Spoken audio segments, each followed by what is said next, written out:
Sometimes when newcomers come to forest monasteries, whether it's in the West or in Thailand, often they're struck by the lack of explanation, lack of information given on the technical details of practice, particularly meditation.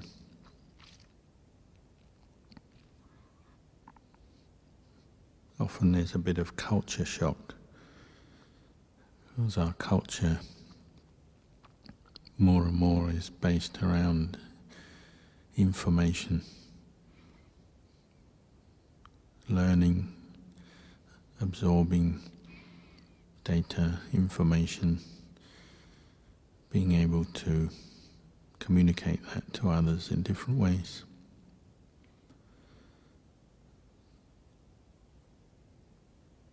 When Ajahn went to the West, one of his first reflections on Western culture was that people worship knowledge, information, almost in a superstitious way. They assume the more information they have about things, the safer, more secure they'll be, the better off they'll be. So often in a forest monastery, practitioners get frustrated sometimes. They want to know more technical details, try and give them some kind of head start or quick fix practice of meditation. Often our desire for knowledge and attachment to knowledge is also mixed with desire for results, a clear, direct plan of how we'll practice and how quick we'll get results.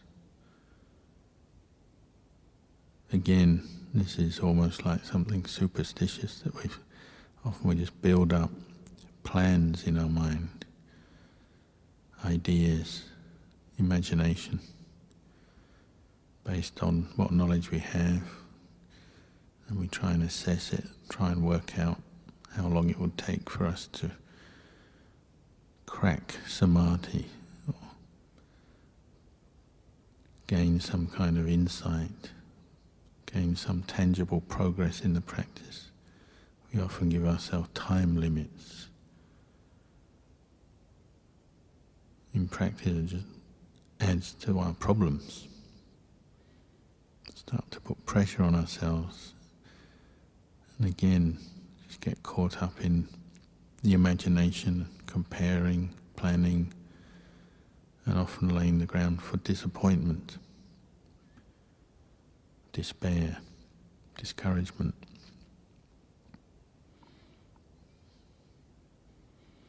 It's not that there's no role for information and knowledge in our practice. All of our teachers have studied the suttas, the Vinaya, asked questions, discussed Dhamma and so on. So there's a role for that. But they all point out the role is the information, the knowledge you gain, you use to motivate you in the practice. It's not an end in itself. It's a causal factor to help train the mind to understand the Dhamma. But then we have to learn through direct experience to see and know the Dhamma as it is, not just through memory or theorizing. So in the forest monasteries, when we come into them, there's a lot of time we're not actually told all the time, do this, do that, go here, go there. There's sort of general instructions, what the routine is, ways of doing things. But then we're left to learn and practice for ourselves much of the time. And it's up to us to develop the devotion to the practice, sincerity, to keep bringing up fresh, good intentions to practice, to motivate ourselves.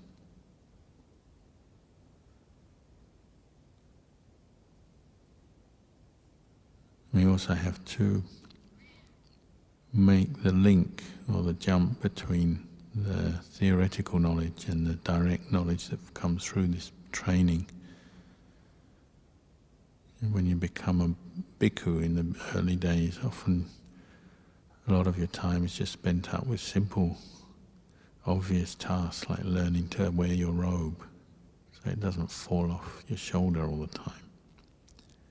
Learning to look after your bowl and not drop it or bash it. Learning to look after your kuti. Learning to keep the Vinaya in different ways, just developing basic composure, mindfulness in daily life. And although we're sometimes reminded what to do, most of the time we just have to learn this by ourselves. We watch, we listen, we learn.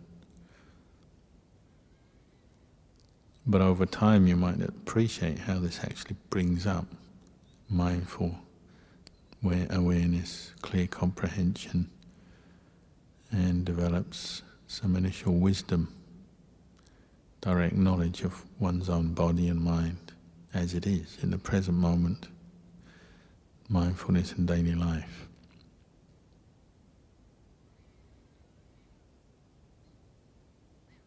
It might be that periodically we go back to the scriptures, the suttas, the Vinaya, the Dhamma teachings to refresh, deepen our knowledge, and then we practice some more.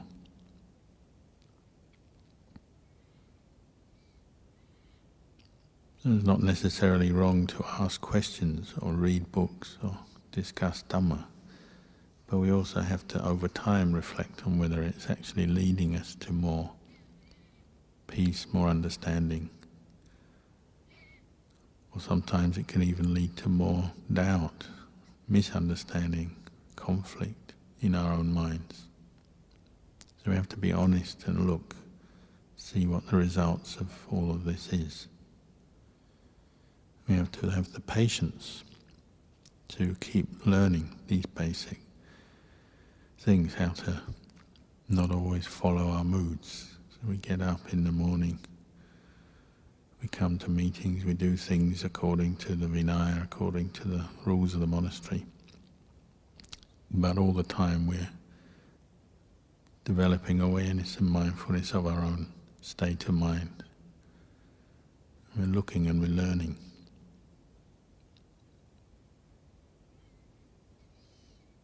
Ajahn Chah himself said when he was a young monk, he spent a lot of time studying. He's very energetic. He had a lot of faith, put a lot of effort into studies because he was in a study monastery. That was what was taught. But over time you could see there's something lacking. There wasn't much emphasis on the Vinaya training or the practice of meditation. So most of the monks didn't last very long. And even the ones that were there are often not so restrained in different ways. So with a number of different factors that led him on to go out wandering, looking for a meditation teacher. It's also spurred on by the insight into impermanence when his father died, and just contemplating the deeper meaning of the teachings and of his ordination. So he went off we say on Tudong, wandering for maybe 10 years before he settled down and began practicing at Wat Bapong. They say over that period of time, his friends, family noticed how he changed. Probably when he was a young monk, just like everyone else. Perhaps talk a bit too much. He's a very lively, sociable kind of person, a very popular monk. He obviously had a lot of metta and a lot of natural wisdom. But over his years practicing as a Majjhima and a Thera, he also learnt to be more restrained. Luang Por Ginri, one of his teachers, even pointed out that maybe that's something he has to work on. To be careful not to talk too much. It can become an obstacle to the practice. So people noticed, say, when he went off on Tudong and came back home the first time, he was much more restrained, composed than before. He'd met some meditation teachers and learnt some of the practices of a forest monk.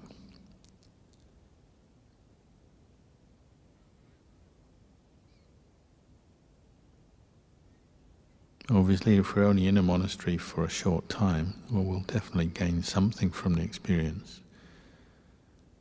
But if we really want to gain deep results, well, better to set aside notions of time and this kind of limitation we put on ourselves, saying, I've got to do this much in this amount of time. Trying to follow some kind of plan that we think is right in our head. Maybe set that aside more and just take it in a more natural way and just try to keep learning from experience.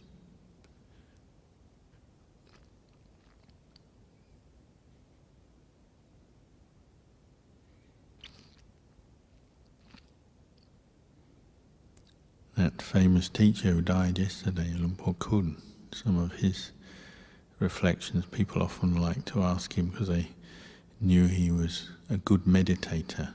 They had deep samadhi, psychic powers, great metta and so on. They'd often ask him, oh, Luang Por, what do you see when you sit with your eyes closed? What do you know? He said something actually very similar to Ajahn Chah.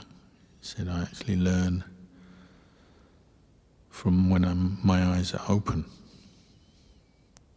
He said he sits with his eyes closed just to make his mind content and feel calm and at ease. Which is his way of saying practicing, developing samatha, samadhi. But when he feels at ease, then he opens his eyes and contemplates in all postures, not just sitting with his eyes closed, whether he's standing, walking, lying down. He contemplates. You might say something like, contemplates just to see rupa is just rupa, nama is just nama. Physical phenomena are just physical phenomena. Mental phenomena are just mental phenomena. You might say something like that quite simply.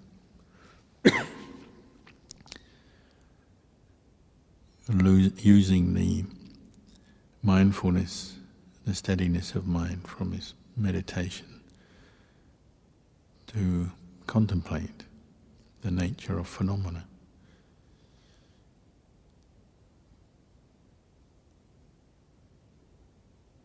Contemplate to see all phenomena, they arise, pass away. Because of that, they're unstable, they're unsatisfactory. Because they arise from causes, pass away, and they're not a self, shouldn't be taken as self. We can expand on this from the books, from the teachings. But in practice it's maybe just a very direct observation of the way things are. Physical phenomena are just that much.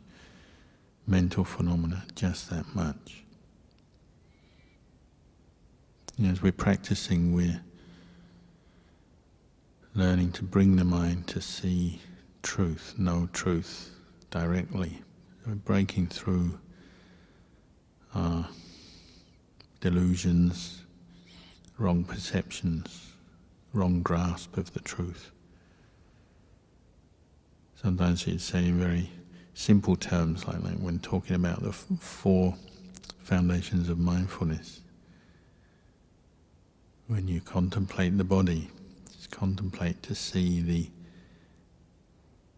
repulsiveness of a human body, the unattractiveness of it, to break through the delusion of beauty and attraction, and identification with the superficial appearance of the body.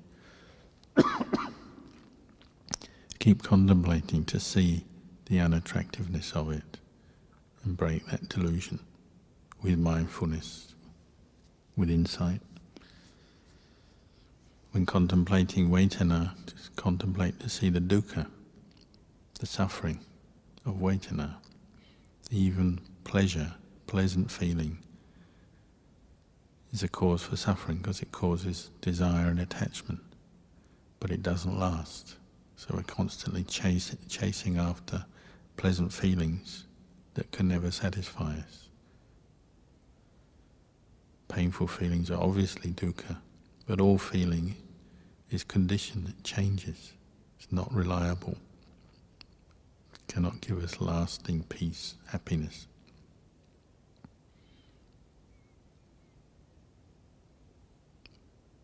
With the satipatthana of the mind, just to contemplate the impermanence of mental states, whether wholesome, unwholesome, they come and they go, they arise, they pass away. They're never there for that long, they don't last. With the Dhamma, phenomena, then it's all phenomena are not self. Phenomena are just phenomena, objects are just objects of mind. Physical, mental, wholesome, unwholesome, not self. Obviously the suttas and the teachings expand on this, but in practice often we are using that foundation and just reducing it back to direct awareness in the present moment of our experience, things arising, passing away, noticing the unattractiveness of this body and the things as they come into contact with the body and they get soiled, noticing feeling and how it constantly changing, dying away, and so on.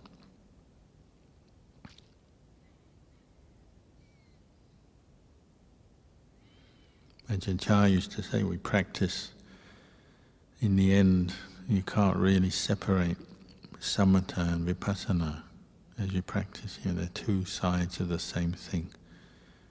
It's the one mind that we're training. But obviously there's, at different times you might say we might emphasize one or the other.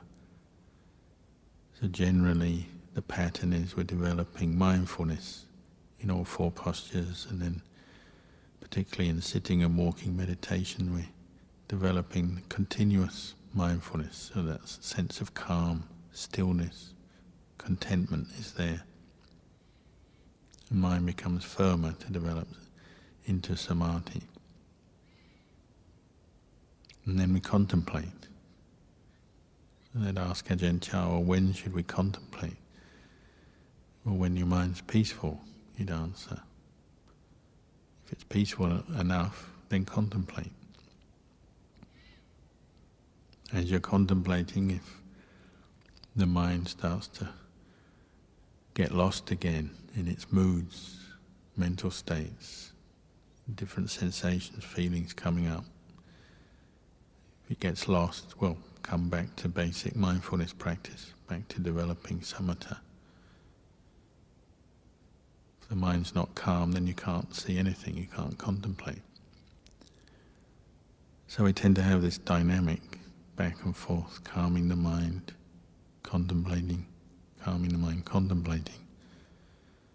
But for how long, when and how, well, that's largely up to us, learning that skill of observing, bringing up mindfulness.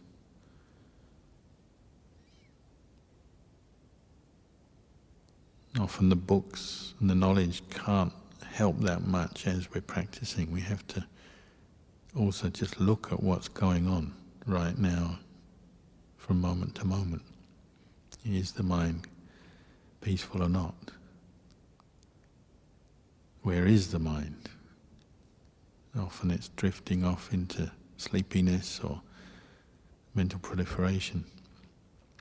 We're learning that, and often it's not in the formal meditation that things will come up that reinforce delusions or trigger off a whole series of different kinds of mental proliferation, moods, and so on.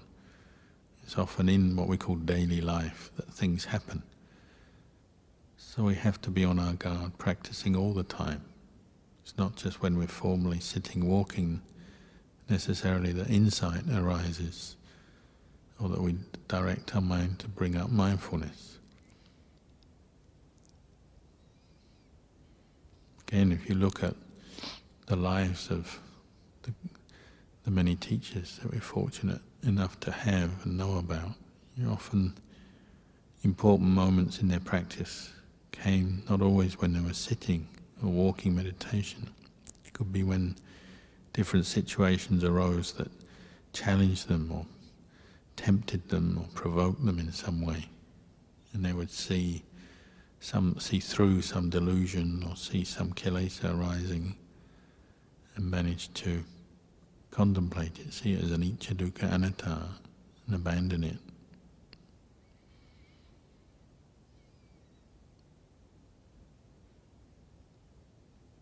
So Ajahn Chah, his practice during those years wandering, a lot of it was just about basic things like requisites, food,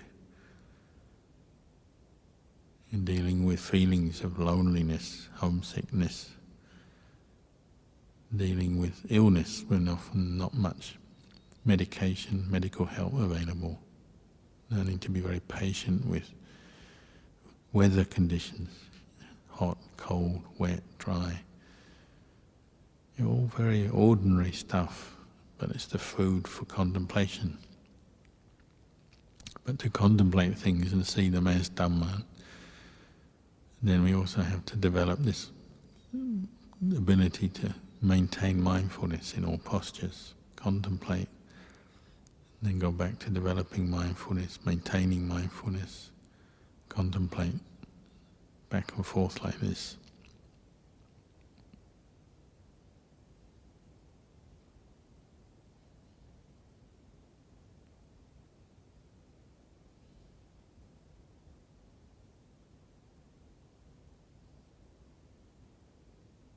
Sometimes he would use very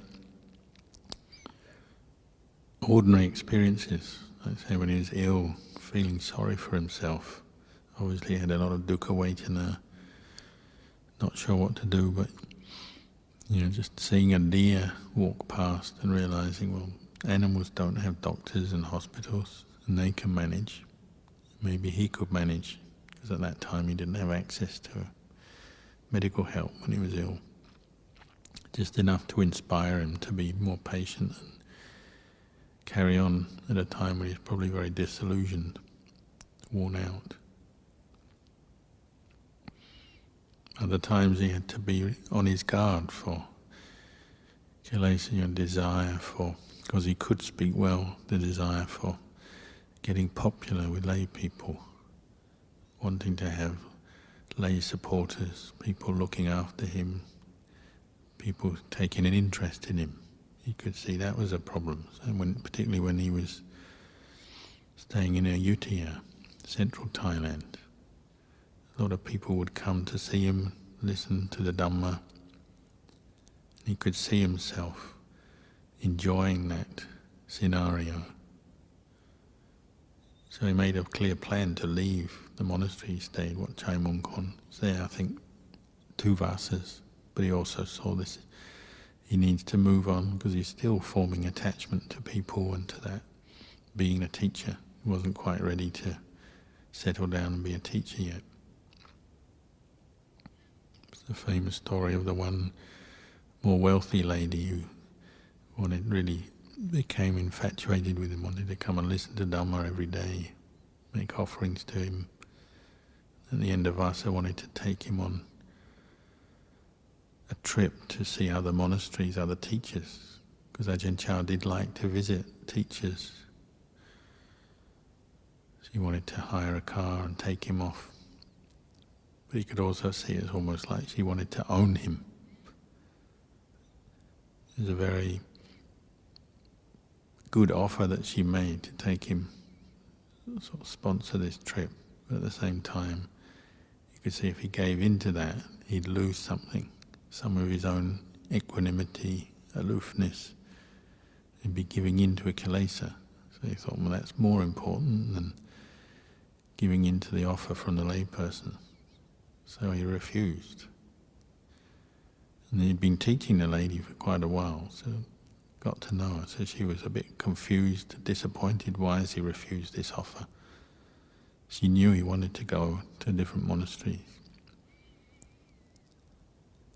But he couldn't think of a more diplomatic way to answer. She said, why won't you take up this offer? All he could say was, because I don't want to, making it very clear. The woman was probably a bit hurt, shocked. That was the Dhamma Vinaya speaking. At that moment, at that time, he obviously felt that was what was needed. What do you call that? Do you call that samatha or vipassana? It's obviously different factors arising at that moment, contemplating in that situation, but both the firmness of mind, not to give in to a kilesa, the vinaya, the sati, the sampajanya, and the wisdom, the panya. In dealing with kilesas, often it's like that. It's not something you can get in a textbook, and lay out on a page and analyze and learn, even though you might have done that, and that's maybe quite useful as a foundation.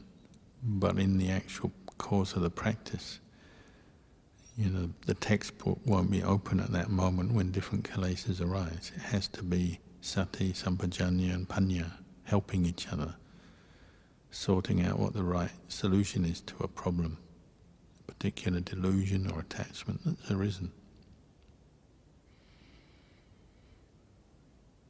Now obviously Ajahn Chah himself was good at that. We might speculate and say, he's probably been doing it for many lifetimes.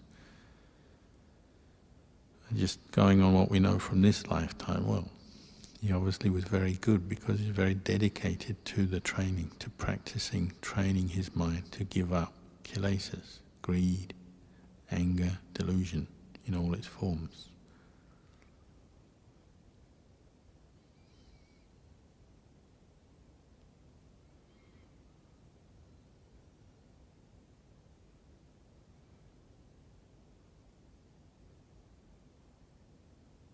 Sometimes when the mind is very peaceful, then we get particular insights come up. Sometimes it is when we're meditating, sometimes just after. A very common one is you've been meditating, sitting and walking, say like on a night like tonight, one prat. Sit and walk, maybe just take a brief rest, and the mind goes to sleep. It's been practicing a lot, so the mindfulness is stronger and the mind is more peaceful than usual, but then just as falling asleep, then a very vivid dream can arise. Sometimes it's like that. So Ajahn Chah himself had that when he was at a place called Suan Gloi, a very poor part of Ubon province, Gantarak district. a monastery that became synonymous with suffering for many monks later on, because although it was a place Ajahn Chah obviously got great results in his practice, it was considered a very difficult place to live, very hot, poor food, poor accommodation and so on, difficult place to live. But Ajahn Chah spent some time there not long before he started Wat Pah Pong. He had those kind of premonitions, 3 nights in a row practicing, sitting, walking, and then just as he fell asleep, each night a very vivid dream came up. We were talking about that the other night at tea. I was just trying to remember. I think the first night he had one was of somebody throwing an egg into his hands. This egg cracked and 2 little chicks came out. And the chicks turned into 2 little boys. And someone gave them the name, said Bun Tam Bun Tong. These little boys, Ajahn Chah, who was a monk in the dream, but he had to look after them, kind of bring them up. And one of them, Bun Tong, got dysentery, which in those days in Thailand, dysentery could easily be fatal. Gives you uncontrollable diarrhea and you become dehydrated, you get terrible fevers, headaches, stomach pains, and often people die. So Bun Tong, this one little boy, died, but Bun Tam survived.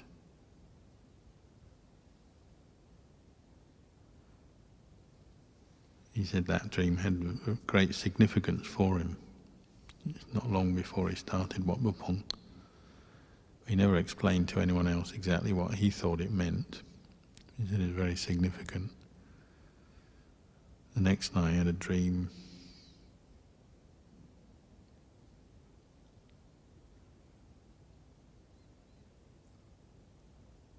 Oh, he was pregnant. Again, he was still a monk, but he was pregnant, very pregnant. And he was invited to a house for a dana. There were some other monks up top, the way the northeast Thailand houses are, you tend to have a living room up top. But because he's so pregnant, his stomach's so heavy, the lay people invited him to sit downstairs for his meal. Gave him food, looked after him, and then he gave birth as a monk. And gave birth to this young boy, baby boy. And there was no mess. It was a very smooth birth, no pain and no mess, no kind of blood or placenta or anything. Just suddenly this boy had been born and his stomach shrank back down. So he contemplated in the dream, it's possible for birth, like the Buddha's birth, to be smoother, cleaner than the average human birth. It's possible. And then this boy had to, again, look after him, and so the lay people brought food, really good quality food. And remembering in those days, northeast Thailand was very poor, and food, good quality food was hard to come by. But they brought good quality food, helped him, offered to him, and they took the young boy away to look after, feed him. Then they brought it back to Ajahn Chah. Gave the boy, having been fed and looked after, brought back to Ajahn Chah, put him in his hands. But at the end of the dream, the boy slipped out of his hands. Again, he didn't give any meaning, he just said it's very significant. But often teachers say a monk giving birth is like giving birth to students, disciples. And Luang Por Chah later he became an upajjhaya, ordained many, many monks. And those monks have all been looked after, and still to this day, and we still have very good support because we're disciples of Ajahn Chah. His reputation, his training allows us to practice around the world. And the baby slipped out of his hands. Perhaps that means in the end Lumpur Cha himself is not going to look after every monk. He ordains them and lets them go off to practice.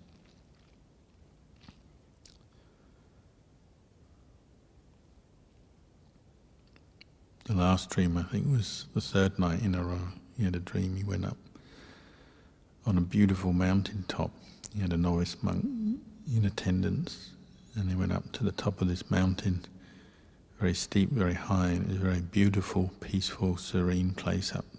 There was a nice seat set up for him with a canopy over a seat for him to sit, eat, meditate. But they didn't stay up there. They went back down. Halfway down the mountain there was a place where the lay people came to offer food. So he sat there for his meal, and his relatives, his mother, his auntie, his relatives all brought some of the best food, which was chicken and duck in those days. So he talked to them. It was all very happy. It's a very happy atmosphere. The people had great respect for him, great faith, and they're all very happy, and they're bringing forward good quality food. So he's just talking about that with them.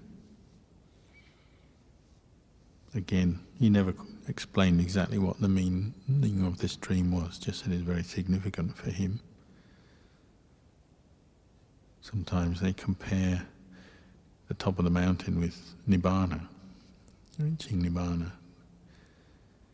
And obviously as Ajahn Chah, we have faith that he reached Nibbana, but he also had great compassion. So he taught many monks, lay people, brought out the best in people, brought out their faith, so they'd come forward to make offerings, support the Sangha, and then practice, keep the precepts, listen to the Dhamma, meditate. Perhaps it was some kind of premonition of that. All those three dreams, he never explained to others exactly the meaning, but he said for him they're very powerful. Obviously they came as a result of the practice. He said his reflection when he had those dreams, he called them Sabhava Dhamma.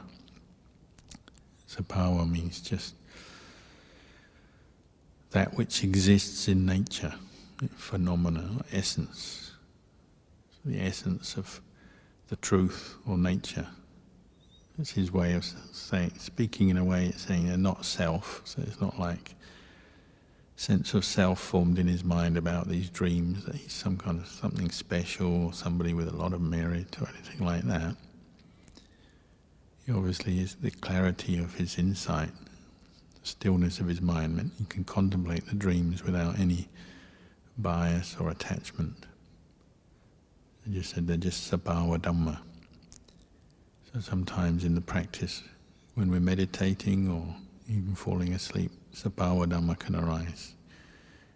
And nimittas or reflections come up, insights come up that may have a superficial appearance, like his dreams, they had people and places in them, but they're pointing to a much deeper Dhamma, the Dhamma of the mind, letting go of different kilesas and the purity of the mind.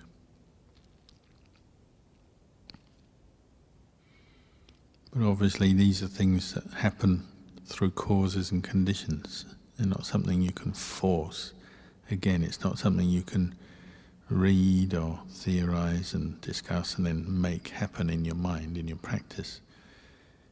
It comes as a natural result, a natural progress of developing sila, samadhi, panya, maintaining right view, contemplating the Dhamma, developing the practice in a correct way. These are some of the results that might come. So as ever, we have to go back and look at the cause for the Dhamma to arise.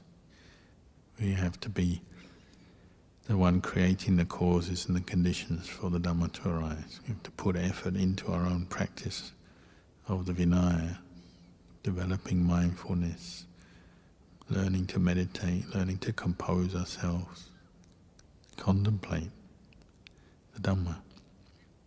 This is the way we can find progress, find more peace, more understanding.